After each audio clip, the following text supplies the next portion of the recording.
You ready to begin? Okay, imagine you're an athlete and you've been working towards your sport for your entire life, right? You've put in all the work, and this is the sound that plays to signal the start of your dream. For 16 days, the Olympics take over the entire world. News outlets, social media, and brands all take advantage of all the coverage to put their names out there. But what people don't realize is that it's a much longer process. They don't know why different cities host the games each year, or why a city would want to host, or how cities are selected and are prepared. Understanding all of this allows for more appreciation of the Olympic Games. To start, there's an extensive history of the Olympics that plays into the modern customs of today. The Olympics are an ancient Greek tradition that started around 776 BC and was revived in the late 19th century. The Olympics, as we know them, was designed by Pierre de Coubertin. In the International Olympic Committee's 2025 article, "Why Not Have Every Edition of the Olympic Games in the Same Place?" it states, Coubertin believed that the Olympics should be ambulatory. By moving around the globe, Coubertin believed that in this way, the Games would retain their international character. The goal of the Olympics is to represent all cultures and all athletes. To be universal and move around the world allows for different cultures to shine through. For example, the medals of each Olympics are different and highlight different symbols of different cultures. Now you might be thinking, how does a city get chosen from the extensive options available? In 2019, there was a reform, and hosts could now be multiple cities or countries. Potential hosts would receive help from the IOC on their proposals, and there's 4 steps. You have the informal exchange, continuous dialogue, targeted dialogue, and then finally the host election. In the informal exchange, cities just go back and forth and express their interest in hosting the Olympics far in the future. Then, in continuous dialogue, cities improve their Olympic projects without linking themselves to specific years. Then, you have targeted dialogue, where cities take a deep dive into what would go into hosting and put specific years on the ones they want. In this, they give a presentation to committees, and they receive votes from different people. Finally, after receiving positive votes in their targeted dialogue section, they move on to the host election, where different IOC International Olympic Committee members vote and they receive a specific year to host the Games. In her 2024 article, Hosting the Olympic Games Overview, published by EBSCO, Joy Crenlin states, additional changes focused on flexibility and sustainability included opening up the hosting to multiple cities of countries at a time and encouraging the use of pre-existing or temporary venues instead of building new ones just for the purpose of the Games. These changes were made after extensive criticism was put on the Olympics because they put past cities into extreme debt. Before 2019, it was a multi-stage process that started 10 years before the Games. For example, the Tokyo Olympics in 2020 was officially assigned in 2013, with their process to be elected starting in 2011.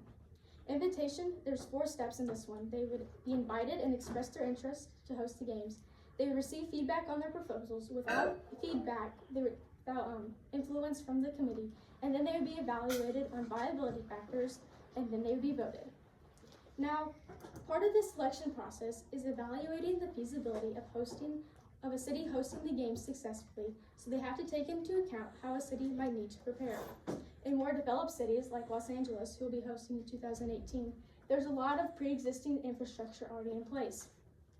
In their 2024 PBS article, Au revoir Paris, Here's How Los Angeles is Preparing for the 2028 Olympics, Jamie Dean and Andrew Dalton say, LA will polish existing structures rather than erect new ones. This is possible because there's a multitude of sports teams that play in Los Angeles and they can borrow the venues just for the days.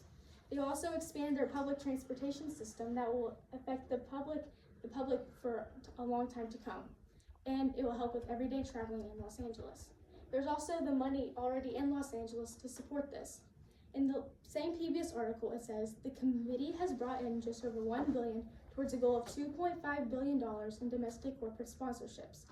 In underdeveloped cities like Rio, there's not as much money to support these big changes.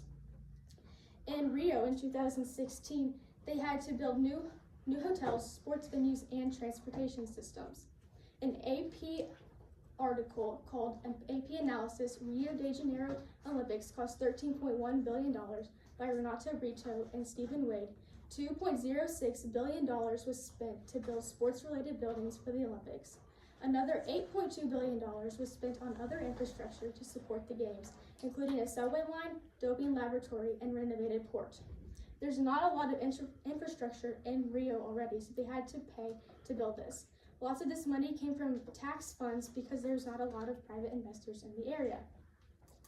Why would a city want to host the Olympics? Benefits include new job opportunities, an increase in tourism, and new buildings to sustain future events. Here you can see that in 2024, when Paris hosted the Olympics, the hotel bookings skyrocketed because so many people were traveling.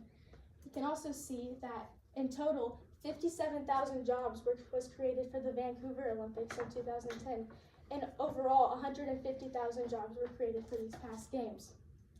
But there also are downsides. Minimal revenue is generated, new infrastructure is expensive, and citizens become a second priority to tourists.